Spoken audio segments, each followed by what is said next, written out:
What's going on, everybody? This is an episode from the No Gimmicks Needed Wrestling podcast. Do you like podcasts and you want to see the full podcast? Make sure you check out the No Gimmicks Needed Wrestling podcast on all your podcast platforms, such as Apple Podcasts, Google Podcasts, Stitcher, Spotify, iHeartRadio, among many others. But you're listening to the episode right here on YouTube, so make sure you hit that like button and below, and make sure you hit the subscribe button to NC Studios and NC Level Up for all your gaming needs. This is the Nerd Coalition. Enjoy the show. You guys, last week, obviously, Dark Side of the Ring turned people not in too much of a good light because of, the plane ride from hell stuff. And, it didn't paint Ric Flair in a good light at all. Well, you know what? You knew something was going to be up when Ric Flair tweeted an apology to, people about Chris Kanyon and who knew Chris Kanyon and all that stuff like that. Because I was like, oh shit, what did Flair say now? Because, they were going to go in there and say, like, what's up going on. But this week was about Chris Kanyon. And this was a sad story. It was of a troubled man that I was a fan of Kanyon back in WCW. I was a fan of some of Kanyon in WWE because they didn't use Kanyon right at all. But like when they had that Jersey Triad group in WCW with him, DDP and Bam Bam Bigelow, because they all Jersey boys. I thought that was cool, and then he had another gimmick. Which was it? Mortis, which he was kind of like the rivalry of what's the guy? Glacier. Because Glacier had that whole Mortal Kombat thing going on. And then it was just like, Morris was kind of like a reptile looking thing. So they had that thing going on. They was probably, Raven's flock, which I'm surprised they did not get Raven to talk in this Dark Side of the Ring. At all. Just didn't want to. No, Raven tweeted out saying that I could have had. He never got the phone call. He said he could have added a lot of things to the Dark Side of the Ring stuff. And I was like, why did he get the phone call? Raven definitely. Maybe, I don't know. But they did interview the Sinister Minister James Mitchell, DDP, Brian Cage, the Young Bucks, Chris Jericho, those things. So Kanyon was a very underrated wrestler, and like the Young Bucks was saying, like he was the ones that he brought indie wrestling to the mainstream. And I had to say, I was a fan of Kanyon, but after seeing this Dark Side of the Ring, I was like, I don't think people truly appreciate Kanyon the way they should. Would you agree with that? Brian? I mean, I would agree, but y'all knew this. It wasn't a surprise. Say what? It wasn't a surprise. About what? We already knew he was underappreciated. Like, we knew people don't, because obviously of what happened, he wasn't able to show his talent. This man was wrestling he was the only signed talent wrestling jobber matches on Velocity. Like, we already knew he was not appreciated enough. Yeah. And so, they talk about, his style. They talk about, the Mortis stuff, and then him losing the match and going right to being Kanyon.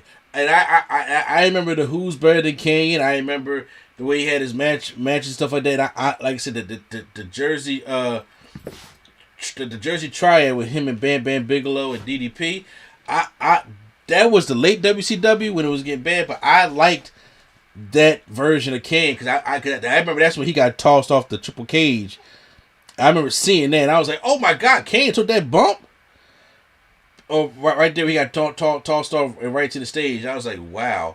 Then of course the invasion happened, and then they signed him over he came over with WWE in the invasion, and unfortunately what happened, he got injured bad. he had like a knee injury and then a shoulder injury. And I mean, he obviously feuded with the Undertaker and Kane, who buried him and DDP at that time. And he was out for like 18 months. And then he came back, and then he was regulated to Velocity, and fired from there. But a lot of things, what was wrong with Kane, some takeaways from the show, was that Kane was a closet homosexual. And James Mitchell and all of them talked about it. They said, well, they didn't know that he was a gay guy because the way he was talking to the back. But Kane felt as though that obviously in the rest of his, if he came out and said that he was gay, he wasn't going to make it. He wasn't going to make it for his career, because that's how toxic, the locker room and things were back then. You wasn't going to go back there and announce that you being gay, and they wasn't going to embarrass you for it. And that's wrong. It is completely wrong, but that's what they would do. Unfortunately, this is just the time. This is the time Undertaker loves so much. Exactly what I'm saying. Instead of people minding their business and playing video games, this is what he loves so much. Yeah, because you got to come with a knife in your bag. You know what I'm saying? Back when we used to, call out homosexuals and stab people in the bathroom and all. Stab people in the bathroom, rape women, and call black people the N-word because you felt like it. Those times, the 90s. And James Mitchell was talking about, there was one incident that he was talking about where Kane almost killed him, which was, what was the incident that it was? The one you remember, the one where he choked James Mitchell and had like his thumbs on his Adam's apple because they were trying to record a vignette or something about, I don't know if it was about, I don't know. Oh God, it was in my notes. I do not have my notes right now of what it was. Do you remember what I'm talking about? No, I don't.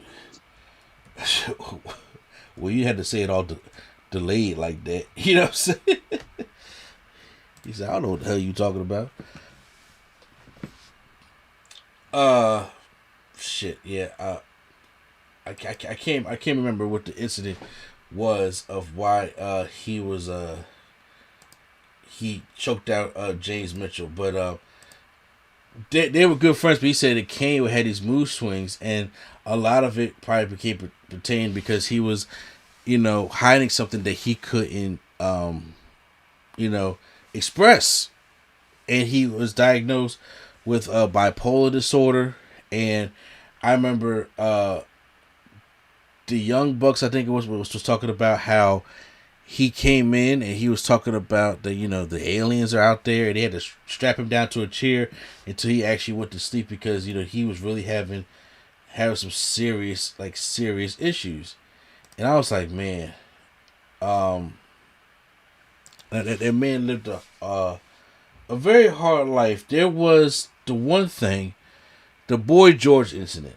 So after he was gone for this injury for out 18 months, there was the infamous segment on, was it Raw or was it Smackdown?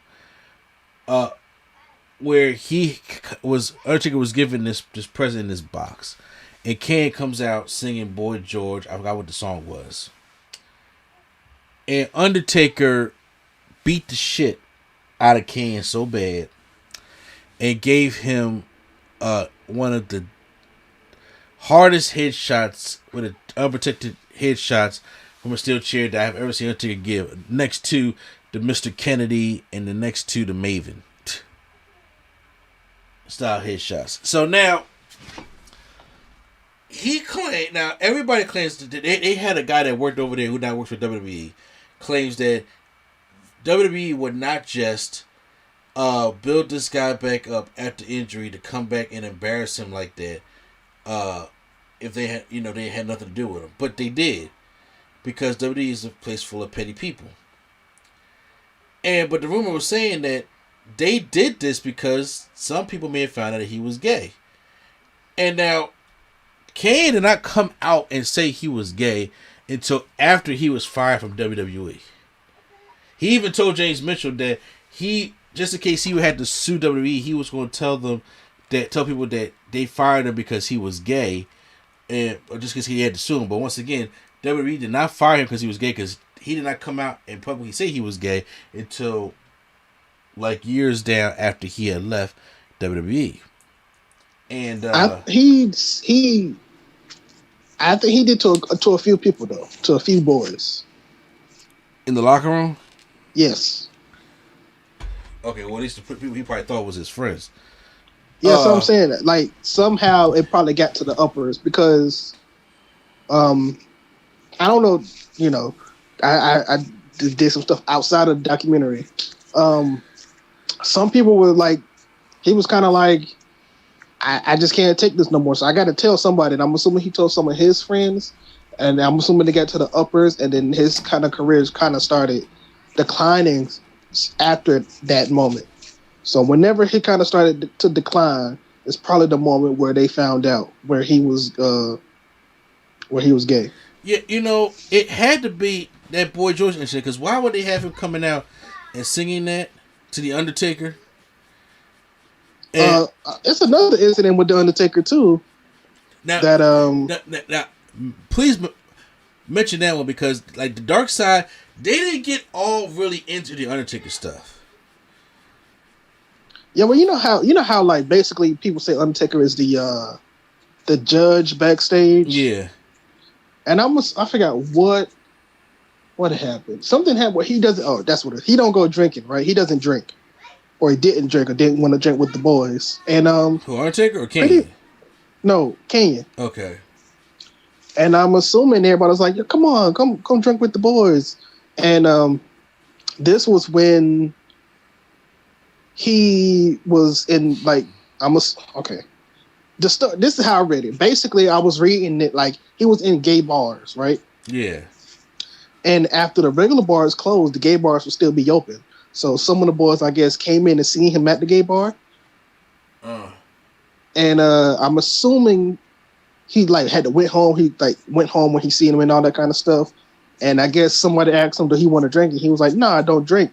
And it was probably like, "We seen you in the gay bar the other day or whatever."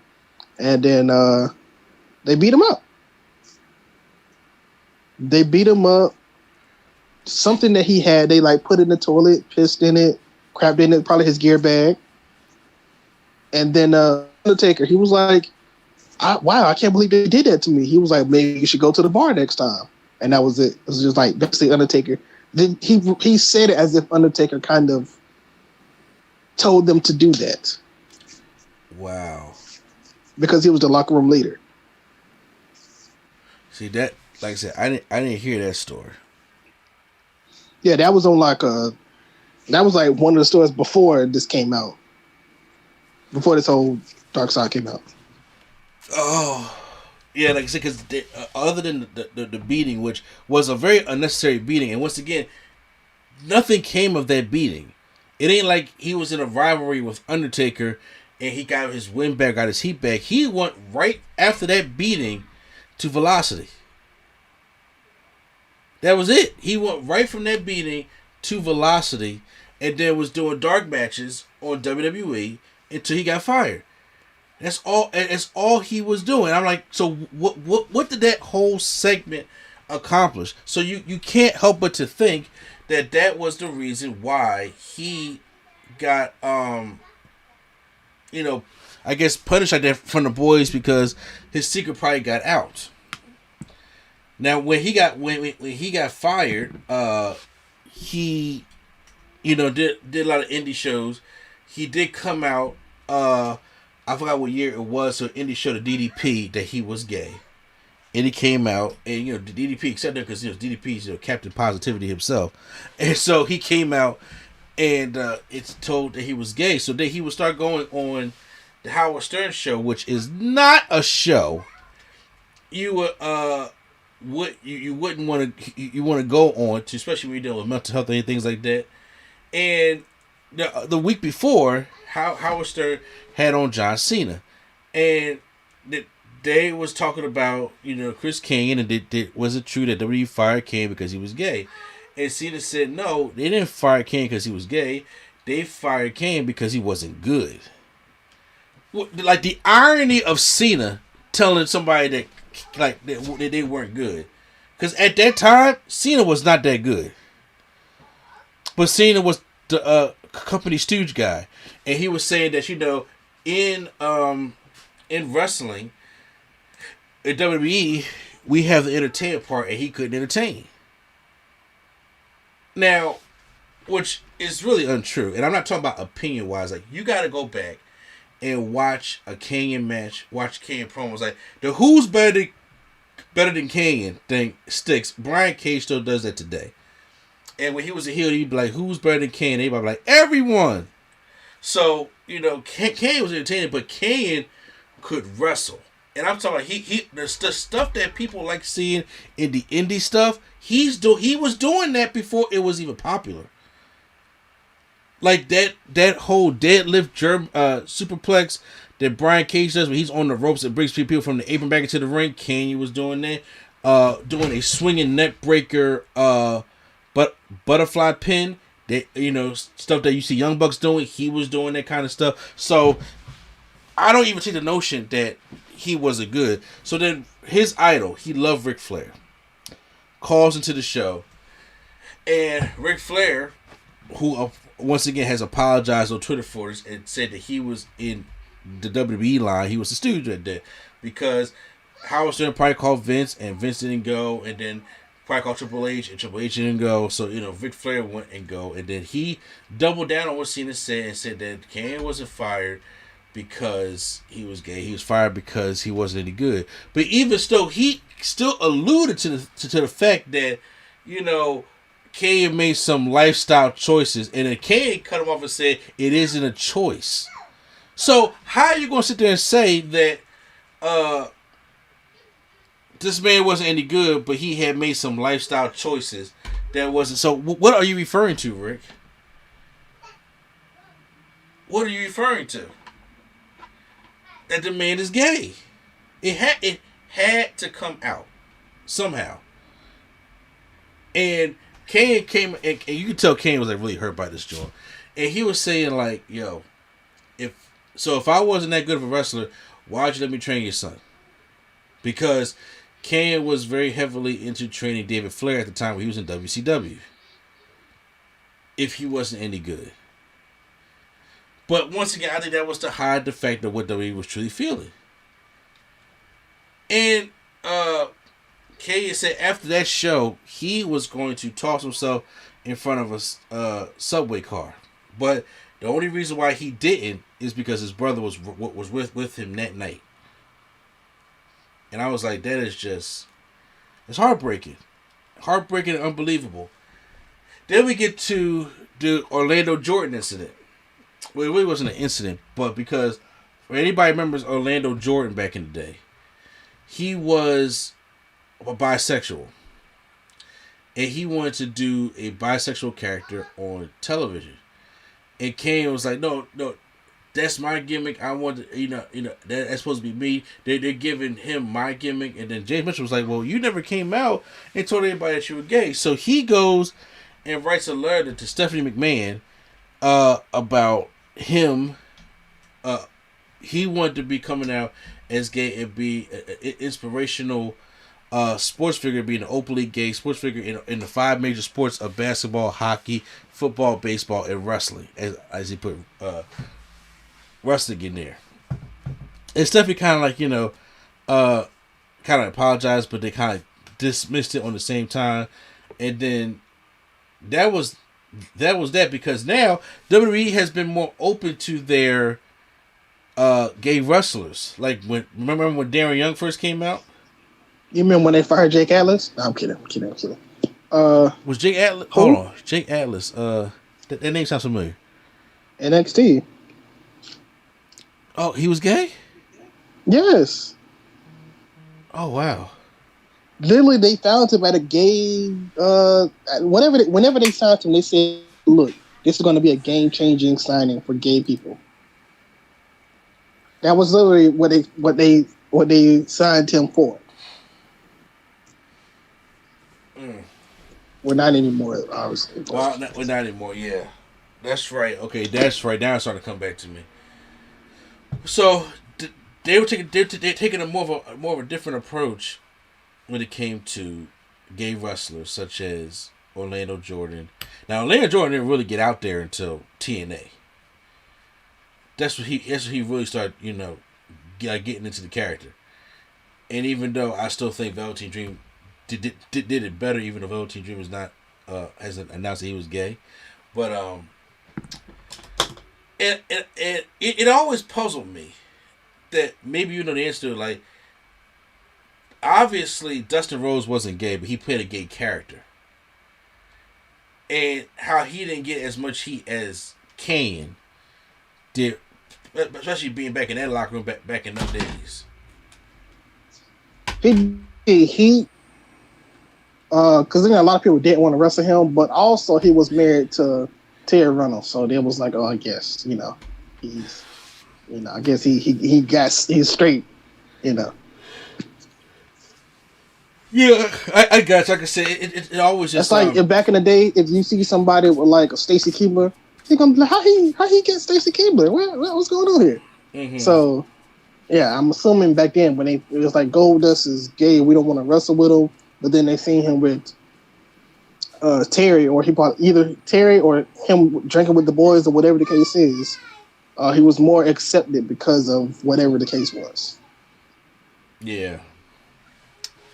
So or maybe Goldust could have been just straight as an arrow backstage with the boys, and then got to carry them when he went out. So whatever the case is, you're right. Whatever the case is, but it's it's sad here.